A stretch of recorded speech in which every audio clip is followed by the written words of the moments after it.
It's Tuesday, June 6th, 2017. I'm your host, Sarah Mantle. We have a great show for you today. First up, we will chat with Police Chief Paul McDonald. Then we'll visit Bismore Park with Consumer Affairs Supervisor Elizabeth Hartsgrove. And finally, we'll check in with DPW Director Dan Santos. All of that on this episode of Barnstable Today. But first, let's go ahead and get a look at today's top headlines. DPW crews hope to improve access to the Craigville Beach bathhouse. Town officials will present plans to the Conservation Commission today. Plans call for the widening of the side deck on the bathhouse. The Conservation Commission meets this afternoon at 3 in the Town Hall hearing room. Community service officers will return to Main Street this summer. 10 community service officers will be working with the Barnstable Police Department. The CSOs will act as liaisons between police officers, business owners, tourists, and residents. The CSOs have already begun training and will begin patrolling Main Street this Saturday, June 10th. Barnstable High School will honor staff, students, and former students that have recently passed away. The school will dedicate a plaque that lists each of their names during a ceremony in the school's memorial garden. The dedication will feature poetry and music. Refreshments will be served. In the case of heavy rain, the ceremony will be moved to the night auditorium. All are welcome to attend. The event will be held this Thursday, June 8th at 5:30.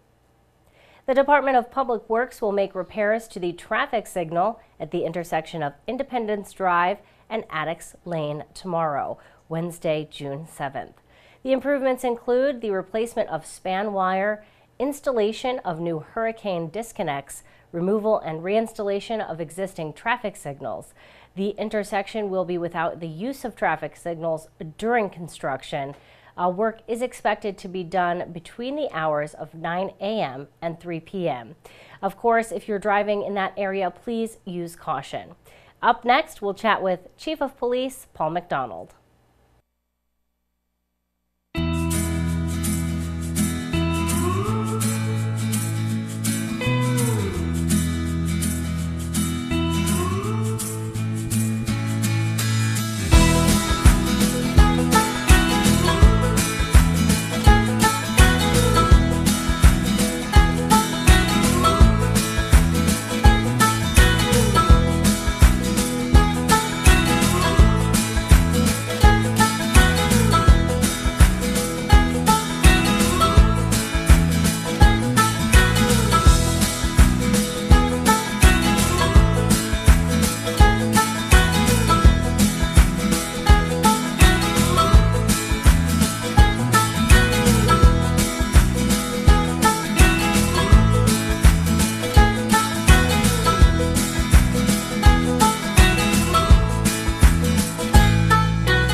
Weren't quite able to reach the chief yet, but we're going to go ahead and visit Bismore Park to learn more about this summer's outreach program with Consumer Affairs Supervisor Elizabeth Hartsgrove. We'll try and get the chief on later in the show.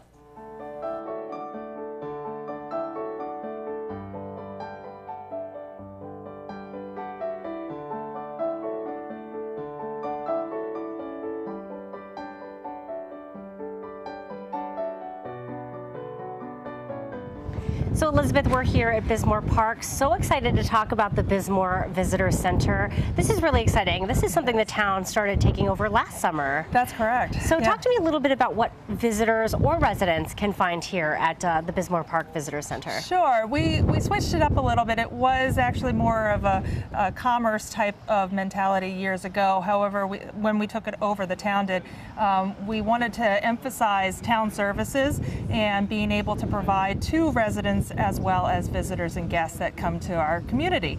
So we promote all of the services that each of the divisions and departments offer, as well as the necessities of hotels and restaurants and other things that people are looking for. So if you were a visitor and you were down here enjoying the harbor, catching the artist shanties, maybe meeting some artists, you could stop here and get some advice on where to go or what to do. Find out about some great programs in the town of Barnstable. Absolutely. So, and it's not just in the town of Barnstable. We do promote other things. You know, there's people because of the steamship and the High Line, you know, people are going on the ferries to the islands. So we do offer those types of information as well. So we just want to provide to anything that they want and anything they need, we've got it for them. And this I feel like this is an expansion. You guys really started with some parking assistance, and you launched a Park Happy campaign. You guys got some new parking meters. Parking meters, correct. But, and you have staff here to help. So you have some Park Happy staff that can answer questions as well if someone's looking for a parking spot or need help using the meters. Yeah, you know, 2 years ago we actually rearranged the job description. It was, like you said, it really focused on parking services. However, when we took a survey of what people needed here, it was actually not really the parking aspect of it. It was more the visitor services component. And so we rearranged the job description to really emphasize that and address that need. So, and as you said, it's just built on every year. We just add to it, and it's grown tremendously. And speaking of additions, I want to talk to you about their new addition to this summer, which is a really fun interactive program for children and families right here at the Visitor Center. Yeah, it's a new program that we've started in collaboration with the Arts and Cultural Coordinator, Melissa Hirsch, as well as the Natural Resources Director, Dan Horn. And it is it's a free interactive type of program for families of all ages. Anybody can come and participate, and it really emphasizes, and like I said, showcases all the services that we have to offer. So we have on Mondays and Thursdays, we have the services right here in front of our beautiful harbor. And we have Natural Resources coming to do demonstrations from Sandy Neck coming. We have the golf actually doing practicing their swings and things, and senior services doing hula, and yeah, it's a lot of fun what we have planned, and we have a beautiful brochure that gives you all the information that's available at both the town hall and at 200 Main, at all the town offices, and including also the Welcome Center here. So excited about this. I know also you're going to highlight Natural Resource Officer Amy Croteau and her work, because she has been collecting some stuffed animals, and we shouldn't call them stuffed, but they are native to Cape Cod. So when you come, you can be learning about what's native here on Cape Cod. You mentioned Sandy Neck. We can learn about the ecology at Sandy Neck. So lots of great opportunities to learn more about Barnstable and what there is to offer here. It is. It's really important to show that we have a wide range of services, and it's not what just people think of, you know, DPW and collecting trash, and that's where your taxpayer dollars go. It's actually protecting our environment. We're doing conservation programs. We're doing all sorts of things that people have no idea that we're doing, and that's the whole key of this new program, is to make people proud of the community and what the town employees do every day. Let's talk about the town employees. So when you asked them to come and participate in this program, were they excited and ready to jump on board, or were they a little hesitant? No, they actually were really on board with it, and we got a wide range, like I said, a wide range of services that we're promoting with each program each day. So it's completely different, and even Barnstable County is getting involved, and they're having the Coastal Explorer bus that's going to be here from 10:30 to 3:30 in July and also in August. And so I'm just so enthusiastic about what we're being able to offer this year. So, you know, when parents are down here, maybe participating in the new program, they have a great place to sit out here. When did you add these Adirondack chairs? The Adirondack chairs actually were an addition back in 2014, and they've been as you can see, even behind us, it's being utilized and enjoyed so people can sit and enjoy the view. Well, it's such a lovely spot. It's gorgeous. I could sit here all day. I know. You know, also a great place for families to sort of relax. Parents can sit down. Yep. Maybe moms, dads could shop over there at the shanties, enjoy some artwork. Yep. And also, there's fun games. We have cornhole over here and some great fun photo taking. Yeah, that's our new addition. Another new addition this year is the Cape Cod Cornhole, actually by our local Cape Cod Cornhole. So, and it's been utilized since we put it out on April 28th. It's actually been used every day. So, and we have directions. If nobody really is aware of how to play it, we have the directions in the Welcome Center so people can feel free to read through it and understand how to learn to play the game. Awesome. So, I think it's such a great partnership too with the Hyannis Artist Shanties, because making this really a hub, like it is a hub. It is a hub of activity. People are taking the ferries and eating at restaurants, as well as shopping. Have you heard a lot of feedback from visitors about the shanties and if they like that? Yes, they do. And it's actually, that program is expanding, I believe, up beyond Asselton Park. So that's why it's been such a successful venture for the town. And it promotes our local artists. And it switches every week, so you can learn about and talk to these artists and see what they're doing and get a totally different perspective from each individual. It's great. Exactly. And some locally made art that you can take home with you if you're a visitor, or maybe if you're a resident, a great place to get gifts. So really very important. Love hanging out. I don't know how I'm going to get back to work. I know. It's going to be hard to leave here. I know. Thanks, Elizabeth, for joining us today and telling us all that there is to offer here at Bismarck Park. Thank you. Our guest today, Elizabeth Hartsgrove, she is the Consumer Affairs Supervisor for the town of Barnstable.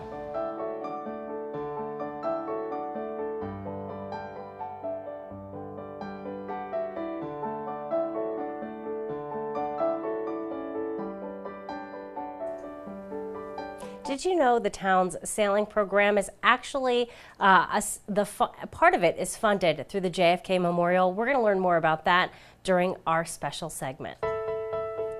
The John F. Kennedy Memorial is a centerpiece in the village of Hyannis. It's a place where individuals can go to reflect and remember the life of our country's 35th president. The memorial is located on Ocean Street and overlooks Lewis Bay. President Kennedy sailed Lewis Bay often while visiting his Hyannisport home. After President Kennedy's assassination, a reeling community came together to honor his legacy. The community was really struck hard in 1963 when John F. Kennedy was assassinated. And so the conversations actually started in January of 1964. But in 1965, Article 72 of the town meetings at the time actually formed the creation of the JFK Memorial Committee and also appropriated $60,000 for the creation of the memorial. This is a very quiet and contemplative space. When President Kennedy used to come here, this was a place that he would come to look to the ocean. He wanted, it was a place where he gathered his thoughts. It was a place where he was restored. And so it's very specific that it's overlooking Lewis Bay. The whole idea of having a sailing program in his name reflects how much water meant to him. The quote around the coping of the pool says, "I believe it is important that this country sail and not lie still in the harbor." That speaks to some of what the ocean meant to President Kennedy. When the memorial was opened in July 8th of 1966, in the first year that it was around, over 100,000 people visited this facility. And every year we only man it from May to October. So we know that a lot of people are coming when it's not manned, so it's possible that we could be getting those numbers during the full year. We know that people will come here for a wedding. When you look, it's one of the most beautiful views that we have in the town of Barnstable. So they will get a permit to have a wedding here. They can't bring anything in as far as fixtures or chairs or anything like that. They have to use the facility as it is. But you can come here at any time of the day and someone will be here. Money raised goes for the JFK Memorial Sailing Program, as well as the JFK Scholarship that we give to a Barnstable High School senior each year. This year we actually also funded money, gave money to the Barnstable Youth Commission, and that money was designated to the Youth Summit because the purpose of the memorial's funds is to go to the youth of the town of Barnstable. One of the things that was added a number of years ago, because we saw that the pool donations were going down, was some beautiful hats that are sold, and we do a great job as far as getting those hats out. They're a beautiful hat. They have the presidential seal on the top and an American flag, and they are a bargain at $20. Pays for the lifeguards, the sailing instructors, and that they take care of making sure they have their uniforms and their training. But the JFK, the program is the JFK Memorial Sailing Program. So it's located so that people, when they come to the memorial, they can actually look out and see the boats. And so when people come in, they understand, our staff will explain to them that this is what it's helping pay for. So that's how we keep our costs down. I mean, the bottom line is it would cost a lot more money for us if we didn't have that operation. The JFK does so much for us for the sailing program itself. It also helped, it also funded the build a sailing boat at the Maritime Museum all winter. So it's really expanded its youth support in getting the kids to understand how important the safety is out on the water, sailing itself, and giving kids an opportunity to learn how to sail. It's a 6-week-long program, and it runs out of Veterans Beach right here. We have Hunter 146s, and as well as 3 420s that we use, 4 420s. So it's great. We just get the kids out there, and anywhere from beginner all the way up to advanced. So basic as you can get to racing. So it's really a broad program that covers a lot of different skills. For kids to have that opportunity, it's just so amazing. And you heard Jake say, when a kid is scared to death in the beginning, and then you see them so relaxed that they're ready to sail on their own, and they really take charge of a boat and learn some leadership skills. I mean, there's so much growth opportunity for the kids, and it's not just about the sailing. It's learning how to socialize with each other, learning how all of them together can give direction to each other and do it in a nice way without being learning how not to be bossy, and learning some leadership skills. So there's so much training that goes on, not to mention that in our program they also learn about JFK himself. We try and get them up to the museum so that they have the opportunity, because it seems like the youth of today, we're losing the knowledge that we have right here on Cape Cod. So we need to make sure that our young people realize how fortunate we are, to have that family have lived here and made such an impact on our community. They learn community service. I mean, the program is inexpensive, and most of the kids that are our actual instructors grew up in the program themselves, and so they're here because they want to give back. They can make a lot more money going to a private club, but they've enjoyed the program themselves and want the town to feel like they need to give back. And I mean, John F. Kennedy, he's one of the greats. One of his lines was, when we go back to the ocean, whether it's to sail or to watch it, we're going back from whence we came. So it's really one of his things that he was proud of, and it's a great opportunity to be able to do it. Because we built it in the winter. I mean, it was very, very cold here. And there were days because it would ice up and we couldn't work. The JFK Memorial Trust Fund Committee invited builder Paul J. Lanza to visit the site last year. The goal of the visit was to provide background information for the design team working on renovation plans. New plans call for a redesign of the fountain, updating plantings and landscaping surrounding the memorial, and improving visitor flow by creating a single entrance point to the memorial. Town officials are now working to secure funding for the renovation project.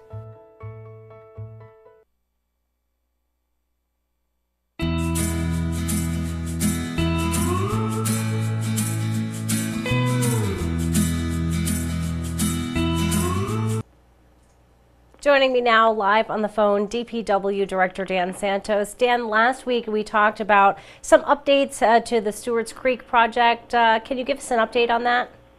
Yes, sure. Just to recollect, last week we talked about some work we're doing to eradicate the Phragmites, and the way to attempt to do that was to flood the creek with high tide and then close the gate.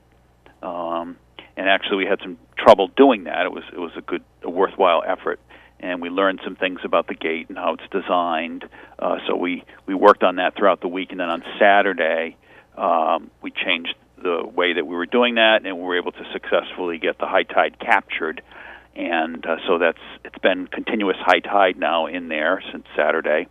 And the goal is to do this for a month. But we're monitoring the water quality, for example, the salinity and the dissolved oxygen and these things like that that tell us whether or not this is going to be effective. And we're also keeping track very closely of the elevation, because we capture the high tide in there, but you also have freshwater inputs and rainwater, which is adding water to the system all the time. So we want to make sure we're not flooding any properties out by doing this. So it's underway, and we'll see how it goes. Now, I know, Dan, some of the neighbors of Stewart's Creek had complained about an odor. Is this project helping in that at all?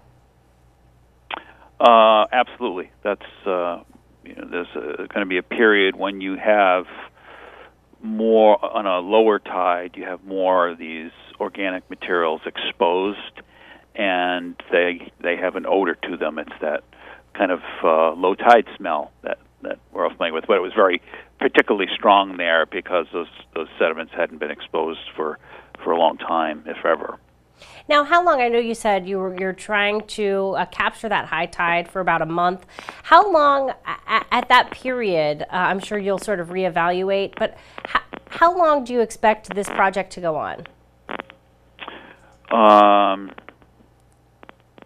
Well, the original project was changing out the culvert, so this will be, kind of forever. We're trying to improve the estuary there and have it, bring back to life and have hopefully eelgrass and marsh grasses growing and not the invasive things like the Phragmites. So.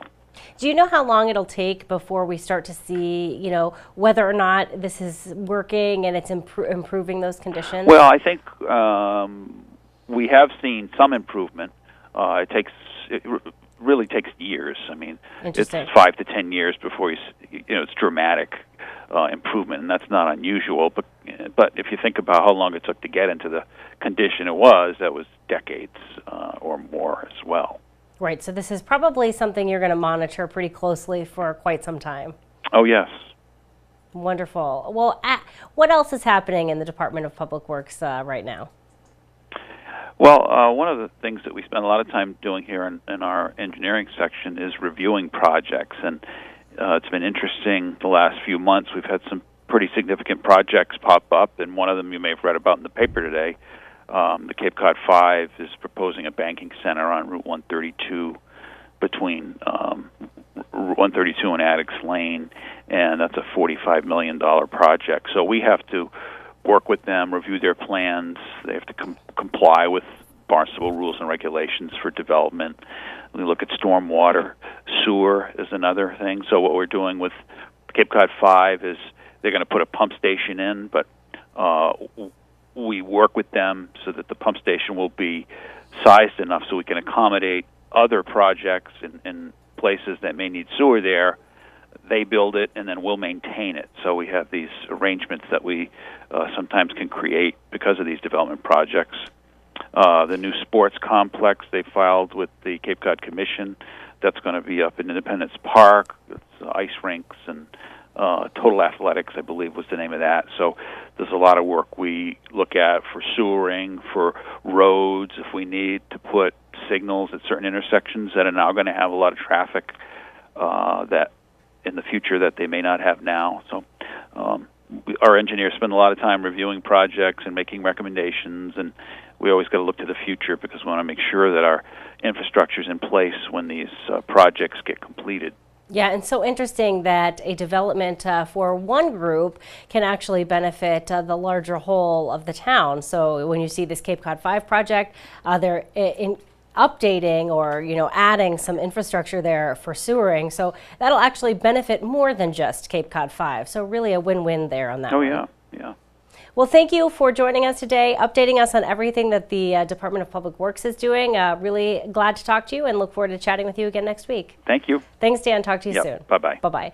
My guest today, DPW Director Dan Santos. Now let's go ahead and find out what's happening around town in today's community calendar. The Hyannis Youth and Community Center will host a bike rodeo this Saturday, June 10th. The first 50 kids in attendance will get a free bike helmet. Kids can also bring their bikes with them and get a free bike inspection by C Sports.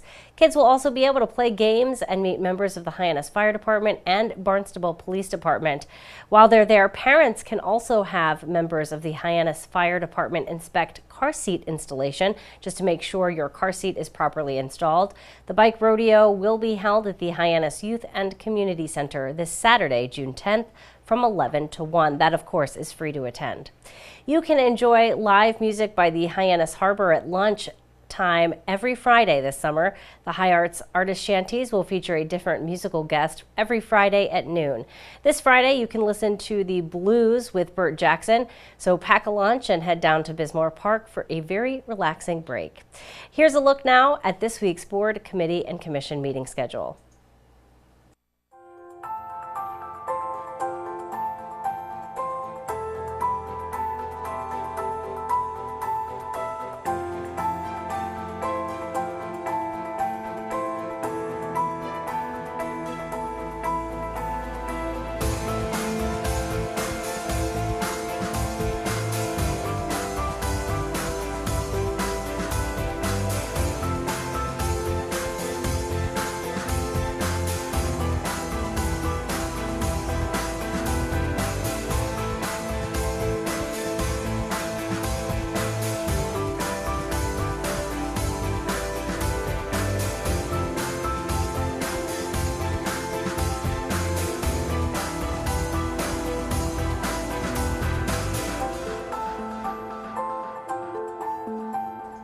Well, thanks for joining us today. We're going to be back tomorrow with another great show for you. On tomorrow's show, we'll chat with Finance Director Mark Milne. We'll get an update on road project with the Cape Cod Commission's Steve Tupper and so much more. For Barnstable Today, I'm Sarah Mantle.